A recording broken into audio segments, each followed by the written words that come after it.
Hello বন্ধুরা, শুভ দুপুর। চলে এলাম রোজকার মতো রান্না নিয়ে। তো আজকের অনেক দেরি হয়ে গেছে, 3:30টার সময় খেতে বসেছি, কারণ আমি 2টোর সময় রান্না বসিয়েছি।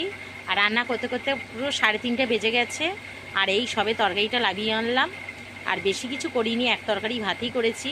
কারণ গ্যাসের তো তোমরা জানোই আমার গ্যাসটা শেষ হয়ে গেছে অনেক দিন ধরেই, আমি ইন্ডাকশানে রান্না করছি।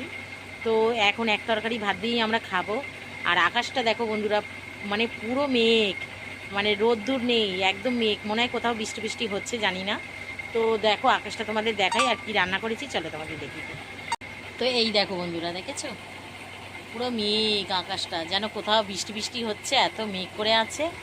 আর এখানে এই দেখো, এই দেখো মাংসের ঝোল করেছি, কারণ এই একটা তরকারি দিয়েই ভাত খাবো, ওর জন্য একটু ঝোল ঝোল করেছি। এই দেখো ঝোল, ঝোল ঝোল না করলে ছেলে ওর বাবা কি দিয়ে খাবে বলো, ওর জন্য কষা করলে খাওয়া হবে না, ওর জন্য ঝোল করেছি।